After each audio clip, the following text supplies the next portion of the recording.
1절에서 8절의 말씀을 보겠습니다. 누가복음 18장 1절에서 8절.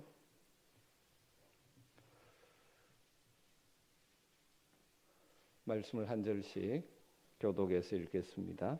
예수께서 그들에게 항상 기도하고 낙심하지 말아야 할 것을 비유로 말씀하여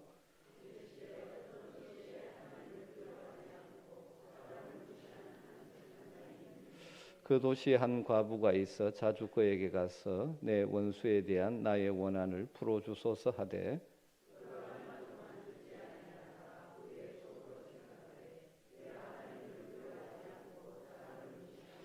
이 과부가 나를 번거롭게 하니 내가 그 원한을 풀어주리라. 그렇지 않으면 늘 와서 나를 괴롭게 하리라 하였느니라.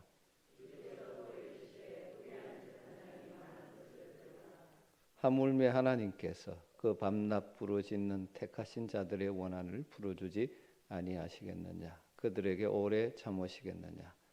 내가 너희에게 이르노니 속히 그 원한을 풀어주시리라. 그러나 인자가 올 때에 세상에서 믿음을 보겠느냐 하시니라. 아멘.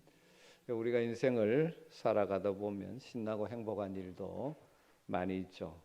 또 동시에 근심, 걱정, 또 우리의 마음이 무너지고 낙심될 일들도 만날 때가 있습니다. 여러분의 경우는 어떤 경우가 더 많습니까? 사람마다 다르겠죠. 그런데 이 인생의 여정에 우리로 하여금 힘들게 하고 근심하게 하고 여러 가지 어려움들이 과정을 겪어갈 수밖에 없죠. 그래서 우리가 부르는 찬송가 가운데 그런 가사도 있죠. 이 세상에 근심된 일이 많고 참 평안을 몰랐구나.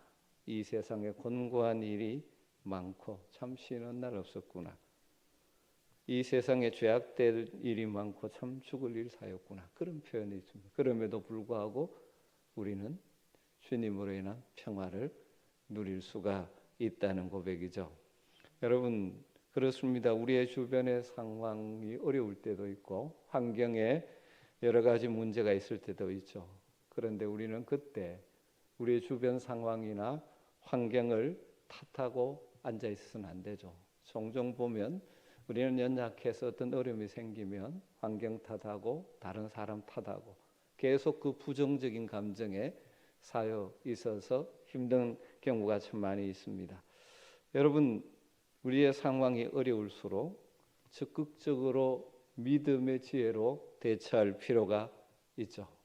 문제가 어렵다고 문제가 많다고 답이 없는 것은 아닙니다. 여러분 답이 없는 문제는 없습니다. 물론 세상에서 치르는 시험은 종종 답이 없는 경우도 있죠. 문제를 잘못 내어서 답이 없는 경우도 있지만 하나님의 경우에는 출제 미스가 없으시죠.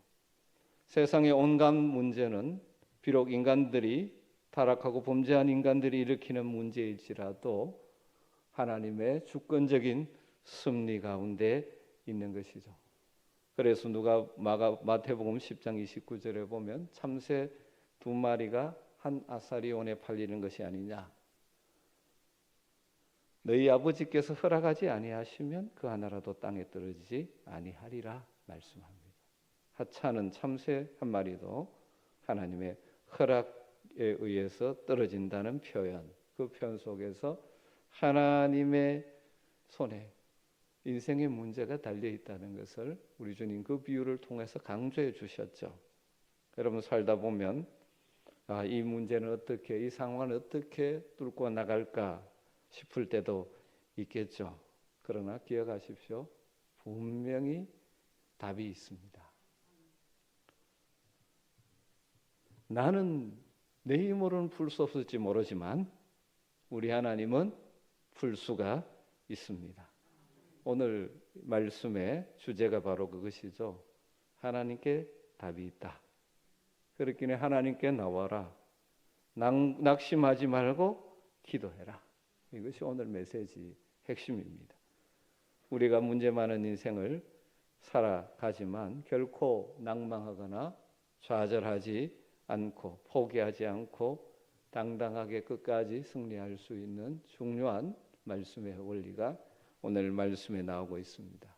잘 아시는 내용이지만 다시 한번 이 말씀을 여러분에게 주시는 말씀으로 담고 말씀대로 실천함으로 낙심 대신에 승리로 채워가는 여러분 되시기를 주의 이름으로 축복합니다. 오늘 예수님께서는 항상 기도하고 낙심하지 말라 하는 메시지를 전하면서 한 가지 비유를 들고 있죠. 이 비유에 굳이 이름을 붙인다면, 제목을 붙인다면 불의한 재판관과 과부의 비유라고 할 수 있을 것입니다.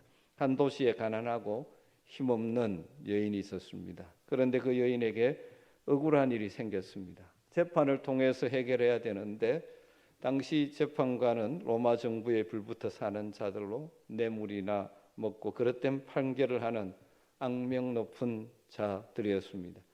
그러니 힘없고 배경 없는 여인으로서 절망 자체죠.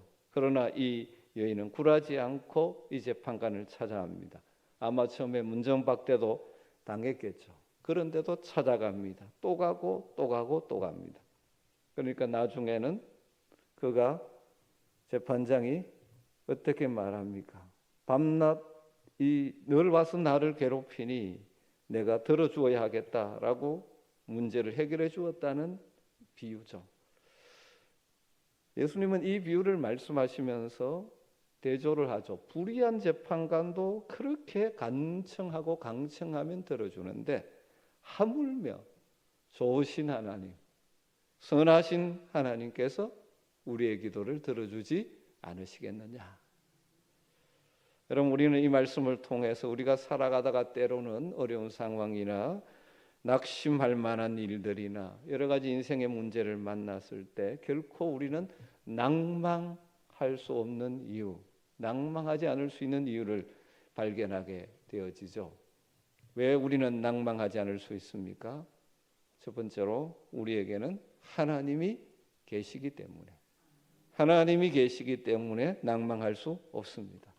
아무리 현실이 어렵더라도 하나님은 여전히 우리와 함께 하시는 줄 믿습니다.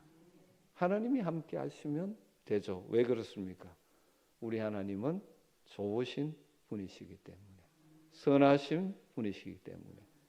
오늘 본문에는 구체적으로 하나님이 어떤 분이신지 언급은 없지만 짧은 구절로 하나님을 이 악한 불의한 재판관과 대조하면서 이렇게 말하죠. 하물며 하나님께서. 이런 표현을 통해서 하나님께서는 불의한 재판관과는 대조적으로 의로우시고 자비로우시고 좋으신 하나님이라는 사실을 강조하는 것이죠. 우리 하나님 여러분의 어떤 분이십니까? 성경을 통해서 하나님의 성품이 여러 가지로 표현되어 있지만 우리가 이 세상을 살아가면서 낭망할 수 없는 이유는 우리 하나님이 우리와 함께 하시는데 그 하나님이 어떤 하나님이신가? 첫 번째로 말씀드리고 싶은 것은 절대 보호자 되시는 하나님이 우리 하나님이십니다. 인생은 마치 광양길을 가는 것과 같다라고 자주 비유하죠. 그만큼 어려움들이 산적에 있다는 것이죠. 그렇지만 분명한 것은 하나님께서 그 가운데도 그의 백성된 우리들과 동행해 주시고 우리의 걸음을 인도해 주시고 우리를 보호해 주시는 분이시죠. 이 부분을 시편 121편에서 아주 놀랍게 표현하고 있지 않습니까?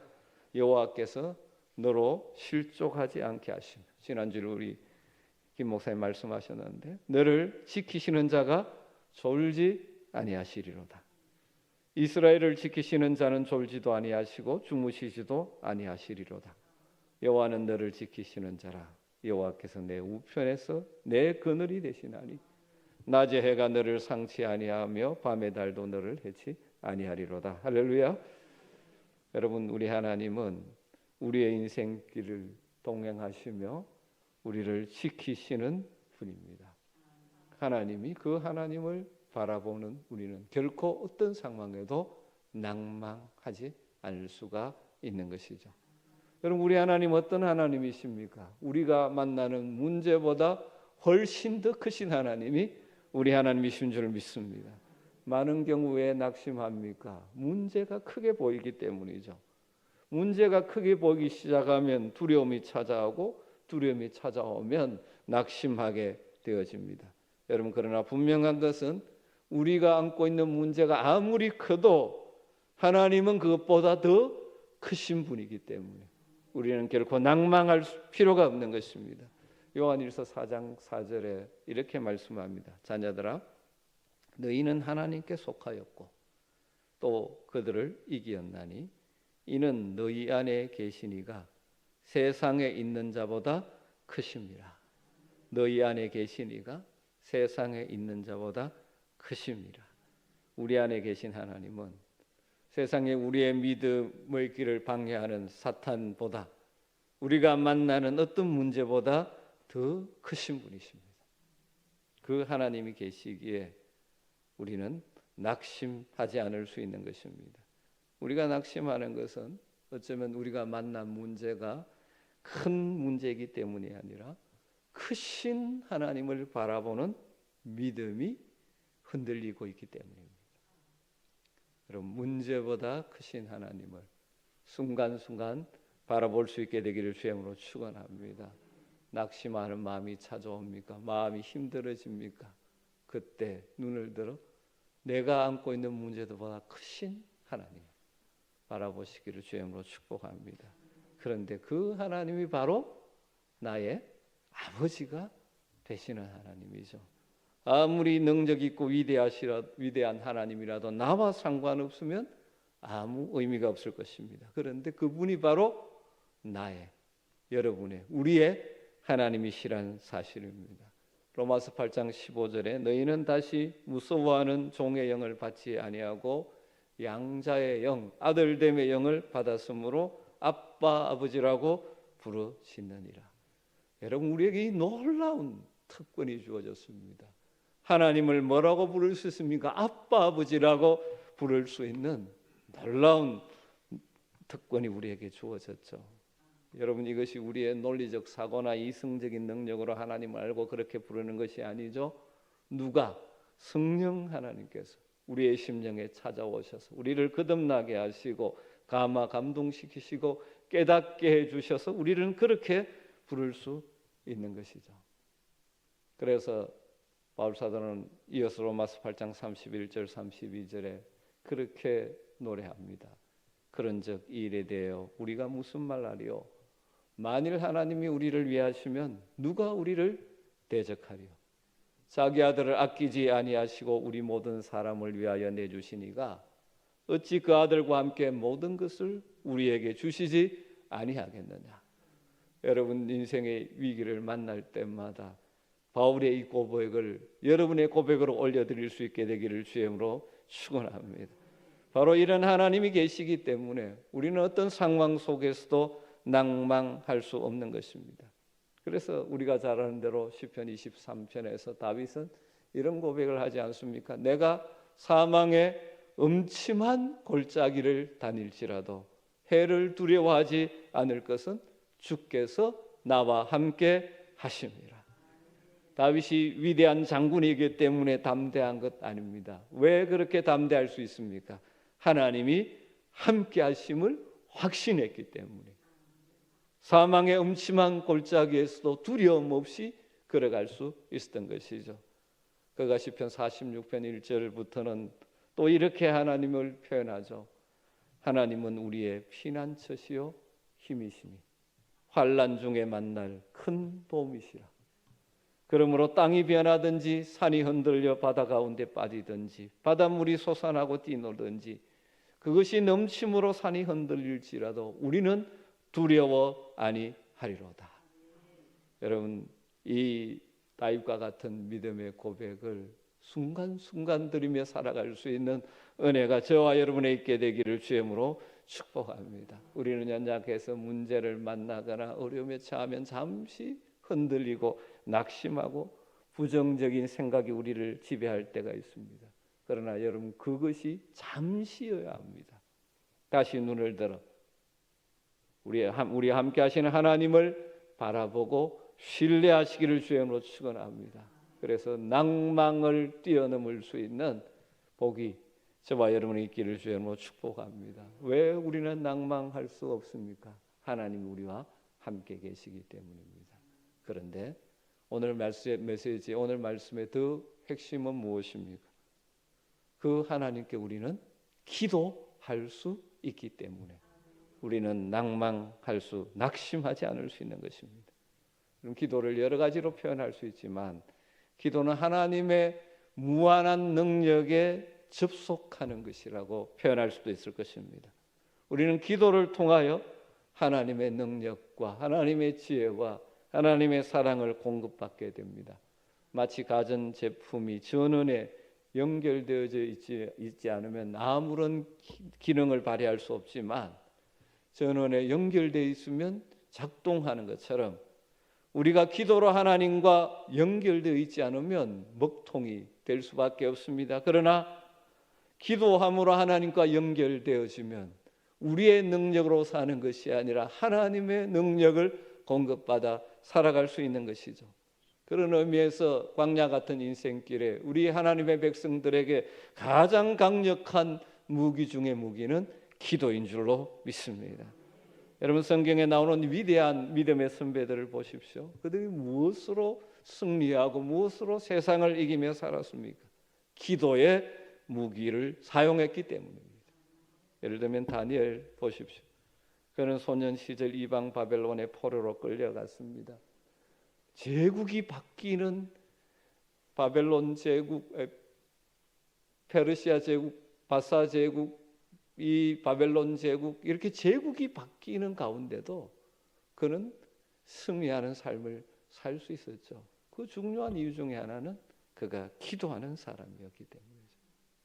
기도로 하나님의 지혜를 공급받았기 때문이죠. 그래서 그곳에서 그 이방 땅에서 하나님의 영광을 드러내며 쓰임받는 인생을 살았지 않습니까? 여러분, 그렇습니다. 우리가 기도하면 전능하신 하나님께서 반드시 응답하시고 우리를 도우십니다.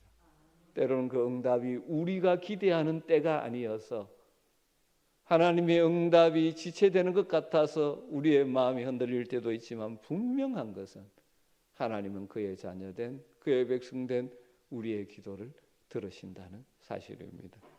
이런 경험을 한 시편 기자는 그렇게 고백하고 있죠. 시편 50편 15절에 환난 날에 나를 부르라.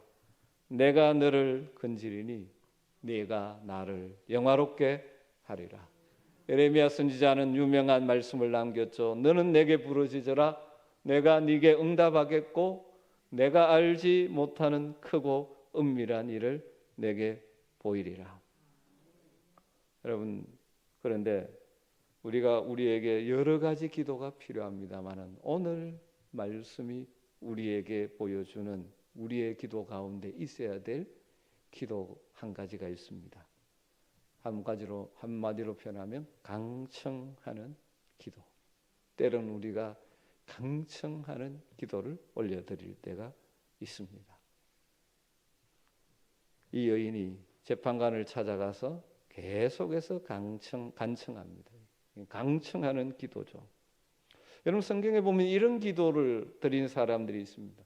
물론 이 기도만 있는 것이 아니라 조용히 묵상하면서 하는 기도도 있을 수 있고, 하지만 때로는 우리의 상황이 어려움에 처했을 때는 우리는 하나님께 간청하는 기도를 할 필요가 있는 것이죠. 예를 들면 한나가 그렇지 않습니까? 자식이 없으므로 그가 고통 중에 살아갔기에 하나님의 전에 나와서 간청하는 기도를 드렸고, 하나님은 한나의 기도에 응답하시고 사무엘을 허락해 주셨지 않습니까? 여러분, 때로는 우리에게 이런 기도가 필요합니다. 특별히 인생의 문제나 어려움에 직면했을 때 우리에게는 강청의 기도가 필요하죠.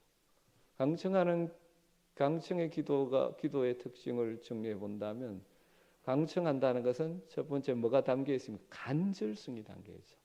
간절한 기도를 드려야 됩니다. 간절함, 하나님이 꼭 들어주셔야 한다는 절박함. 이 여인이 그렇죠. 다른 데 가서는 해결할 길이 없습니다. 그렇기 때문에 간절한 마음으로 나가죠. 여러분, 우리의 기도가 그냥 하는 기도가 아니라 간절성이 담긴 기도가 되기를 주의 이름으로 축원합니다. 히스기야의 기도가 그랬지 않습니까? 이사야 38장에 보면 히스기야가 중병이 걸려 죽게 되자 어떻게 기도했다고 합니다. 얼굴을 벽으로 향하고 기도했다고 말합니다. 얼굴을 벽으로 향했다는 것은 다른 데 가서 도움을 요청하지 않고 오로지 하나님만을 바라보겠다는 의지의 표현이죠.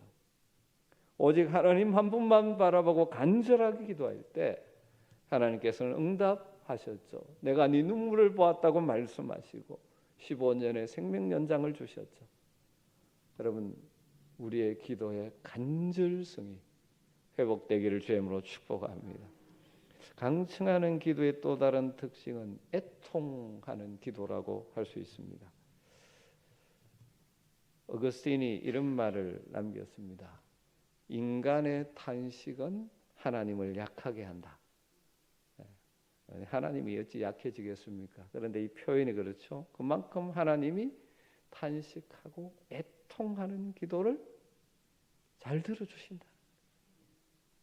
하나님은 결코 눈물의 기도를 지나치지 아니하시는 분이십니다.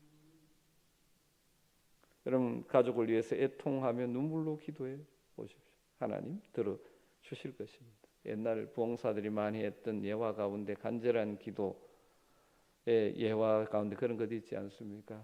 어떤 여자 집사님이 남편에게 신앙을 권유해도 거부하니까 너무 안타까워서 눈물로 기도하다가 그런 생각이 떠올랐다고 하지 않습니까? 자기 스스로 교회 안 가니까 신발이라도 갖고 가서 교회 기도했다는 그런.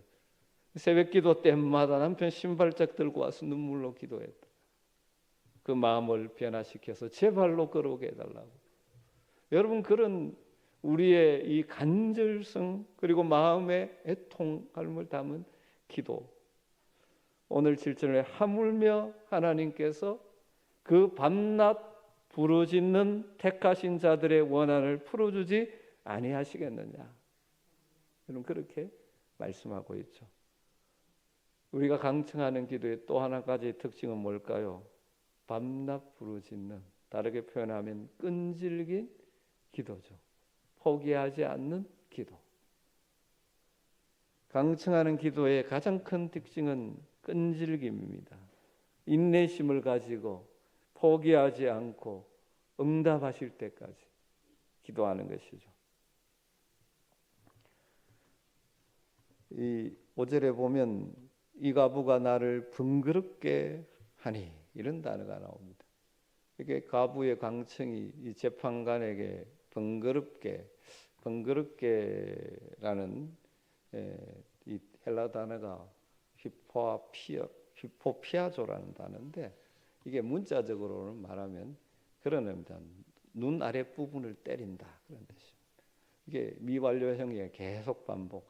그러니까 마치 계속 눈 아래 부분을 때리듯이 그렇게 힘들게 했다는 거죠. 끈질김의 표현입니다. 여러분, 우리 신앙에서 굉장히 중요한 요소 가운데 하나가 무엇입니까? 인내이지 않습니까? 우리는 하나님의 때를 다 알지 못합니다. 그러기에 인내하면서 모든 일들을 해야 되죠. 기도도 마찬가지. 그래서 포기하지 않는 기도. 한두 번 해보고 안 된다고 포기하는 것이 아니에요.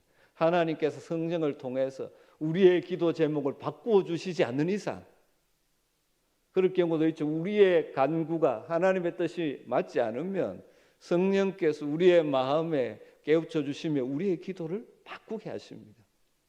그렇지 않는다면 우리는 응답할 때까지 포기하지 않고 기도하는 기도의 사람이 되어야 되는 것이죠. 여러분, 신앙에는 인내가 참 중요하죠.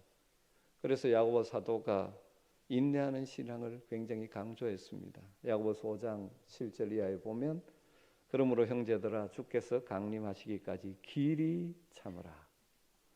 보라, 농부가 땅에서 나는 귀한 열매를 바라고 길이 참아 이른 비와 늦은 비를 기다리라니 너희도 길이 참고 마음을 굳건하게 하라.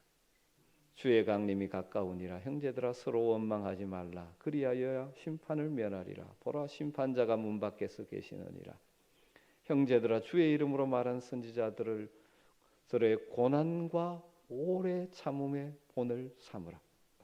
보라, 인내하는 자를 우리가 복되다 하나니 너희가 욥의 인내를 들었고 주께서 주신 결말을 보았거니와 주는 가장 자비하시고 긍휼히 여기시는 이심이라. 우리 하나님 자비하시고 긍휼이 풍성하신 하나님이십니다. 그런데 우리 편에서 뭐가 필요하다는 것입니다. 인내, 오래 참고 길이 참고 인내하는 것. 말씀을 정리하십시다. 우리가 살다 보면 우리의 환경은 우리의 마음을 낭만케 하고 낙심케 하는 일들이 참 많습니다. 우리가 생각했던 대로 일들이 풀려지지 않고 우리의 자녀들의 앞길이 때로는 열려지지 않고 우리에게 낭망할 일이 너무 많이 일어나죠. 그러나 하나님의 백성인 우리들은 낭망해서도 안 되고 낙심해서도 안 됩니다. 잠시 그럴 수 있습니다. 연약하기 때문에. 그럴 때 뭡니까? 다시 눈을 들어야 되죠. 왜 우리는 낭망하지 않을 수 있는가? 우리에게는 살아계시는 하나님이 우리와 함께 계시기 때문입니다. 그리고 우리는 그 하나님께 기도할 수 있는 놀라운 특권을 가지고 있는 자들이기 때문입니다. 여러분 인생 살다가 어려운 일 만나고 문제 만나도 낭망하지 마십시다. 그때 눈을 들어 하나님을 바라보십시다. 그리고 때로는 강층의 기도 하나님께 매달리십시다. 그래서 하나님께서 우리의 모든 상황을 뛰어넘을 수 있도록 인도하시는 하나님의 은혜를 경험하며 살아가는 복이 저와 여러분이 있게 되기를 주의 이름으로 축복합니다.